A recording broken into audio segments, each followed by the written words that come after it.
Bonjour chers amis fidèles. Cette troisième vidéo va avoir pour thème l'aromathérapie. Comment s'occuper de son immunité à l'aide de l'aromathérapie. Et j'ai voulu faire cette vidéo surtout finalement pour vous mettre en garde et vous permettre de prendre des précautions. L'aromathérapie, c'est l'utilisation des huiles essentielles. Et huile essentielle, qu'est-ce que c'est que l'essence de quelque chose? C'est ce qu'il y a de plus pur et de plus concentré de cette chose. Par conséquent, j'ai trouvé important, vous allez trouver des tas de recettes, des tas de remèdes, des tas de choses sur le net, je m'en doute, mais peut-être pas assez de mise en garde. Voilà pourquoi j'ai trouvé important de vous mettre en garde aujourd'hui. Les huiles essentielles sont, bien sûr, naturelles. C'est une médecine naturelle, mais c'est une médecine qui peut être dangereuse. L'huile essentielle est extrêmement forte de par le fait précisément qu'elle est une essence. Donc, on ne peut pas se permettre de consommer les huiles essentielles n'importe comment, surtout si on ne sait pas le faire. Et je voulais prioritairement vous recommander, si vous avez besoin d'utiliser des huiles essentielles, à part les quelques conseils que je vais vous donner après cette mise en garde, et qui ne vont pas être de toute façon d'absorber des huiles essentielles par voie orale, jamais. Si vous voulez vous traiter par les huiles essentielles, il faut aller voir un aromathérapeute. Vous ne pouvez pas vous contenter de conseils sur Internet. Allez voir un thérapeute, allez voir quelqu'un de formé, allez voir quelqu'un de compétent, qui va voir avec vous ce qui vous convient, qui va vous donner les huiles qui vous conviennent, le mode d'administration qui vous convient, le pourcentage, la dilution qui vous convient dans telle ou telle huile végétale, etc. Le mode d'administration qui vous convient. En aucun cas, ne mettez des gouttes d'huiles essentielles parce que vous l'avez vu quelque part ou lu quelque part sur un morceau de sucre ou dans une cuillerée de miel. Les huiles essentielles peuvent être dangereuses. Si on doit les absorber par voie orale, de toute façon, c'est toujours dans quelque chose de gras, dans du beurre ou dans de l'huile. Ça n'est pas dans du sucre. Donc déjà, je voulais tordre le cou un petit peu à cette pratique. Ensuite, les huiles essentielles peuvent parfois être extrêmement dangereuses pour les enfants. Abstenez-vous de donner complètement des huiles essentielles aux enfants de moins de 6 ans. Un aromathérapeute compétent pourra faire des prescriptions pour un enfant entre 3 et 6 ans, quelquefois plus rarement en cas d'urgence pour un enfant plus jeune, mais uniquement un prescripteur formé et compétent. Même en inhalation, même dans les chambres d'enfants, ne diffusez pas d'huiles essentielles. Elles sont très efficaces et donc elles peuvent avoir des effets secondaires. Des effets secondaires qui sont des toxicités. Les huiles essentielles sont extrêmement toxiques. Pour certaines, elles sont neurotoxiques, c'est-à-dire qu'elles sont toxiques pour le cerveau, pour le système nerveux. D'autres sont hépatotoxiques, donc elles sont toxiques pour le foie. Et certaines huiles essentielles qui sont pourtant extrêmement répandues peuvent avoir une dangerosité à éviter absolument chez l'enfant et chez la femme enceinte, et notamment je pense à l'huile essentielle de menthe poivrée, qui est une huile essentielle très répandue, qui est très abortive, qui peut provoquer des avortements chez la femme enceinte, et qui peut provoquer une détresse respiratoire importante chez le petit enfant. Jamais, jamais d'huile essentielle de menthe poivrée auprès d'un tout petit enfant. Jamais. Voilà. Je voulais vous donner ces quelques informations. Vous l'aurez compris, je ne vais pas détailler toutes les toxicités des huiles essentielles. Je voulais que vous compreniez que l'huile essentielle est quelque chose de très efficace, mais elle doit être manipulée par quelqu'un de compétent et de formé pour cela. Vous avez des aromathérapeutes qui sont formidables. Prenez rendez-vous avec eux et vous aurez vos réponses. Je vais vous donner à suivre quelques petits conseils qui ne pourront pas être mauvais pour votre santé et qui pourront vous aider dans le contexte de cette pandémie de coronavirus. Commençons par évoquer une huile essentielle que presque tout le monde a chez soi ou qui se trouve très facilement dans le commerce. Je veux parler de l'huile essentielle de lavande.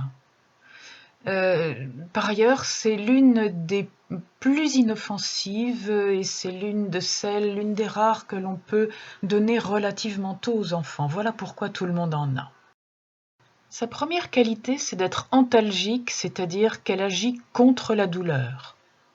Elle est également antispasmodique, donc contre les contractions, contre les tensions, et elle libère les spasmes bronchiques notamment. Elle est anti-inflammatoire, donc elle libère les congestions et les inflammations des tissus.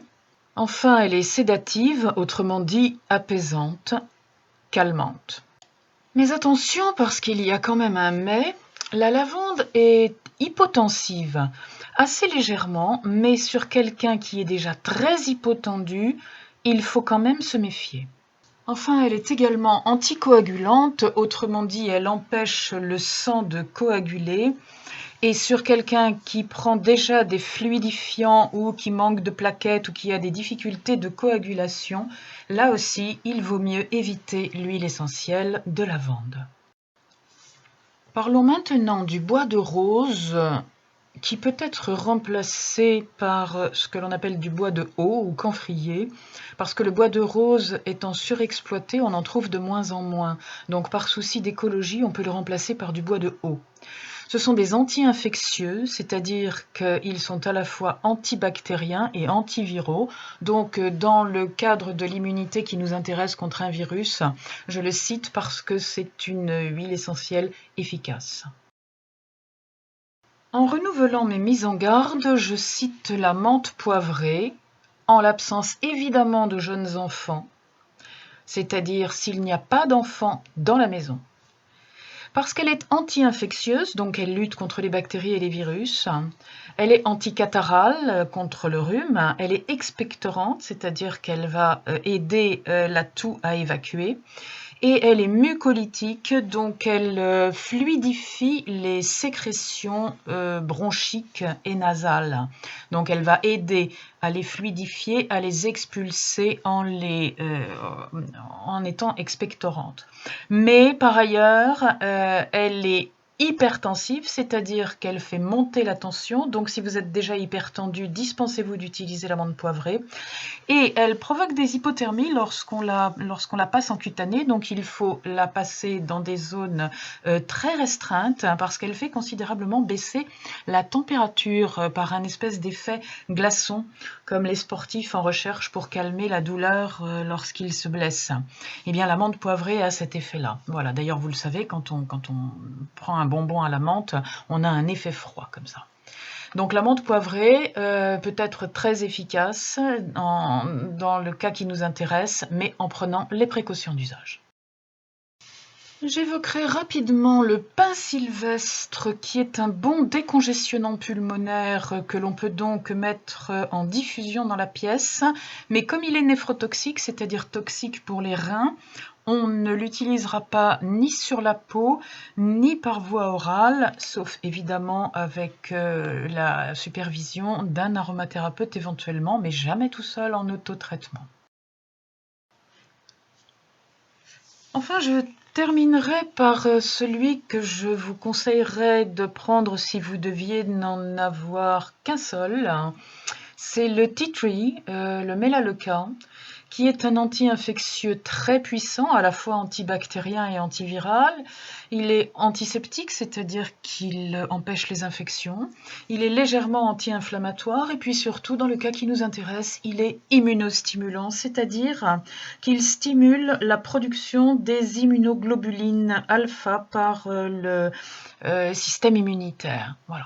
Donc le tea tree est un excellent remède en aromathérapie pour les difficultés comme celles que nous connaissons avec cette épidémie due à un virus.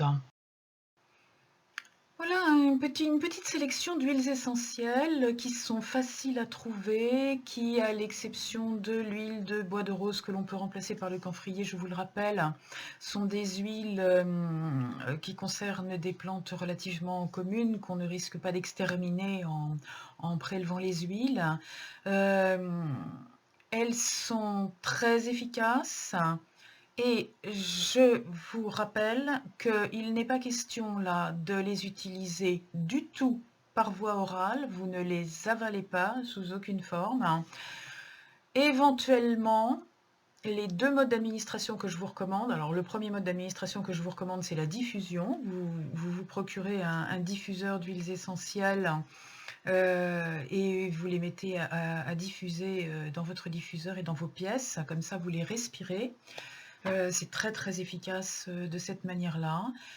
Éventuellement, un deuxième mode d'administration très efficace, c'est le mode d'administration cutanée, c'est-à-dire que vous mettez quelques gouttes dans une huile végétale, par exemple une huile d'amande douce que vous avez à la maison, et choisissez toujours des produits de très bonne qualité, de préférence des huiles et des huiles essentielles et des huiles végétales bio toujours, si vous ne voulez pas que votre barrière cutanée soit traversée par les pesticides en même temps que par les principes actifs de l'huile essentielle.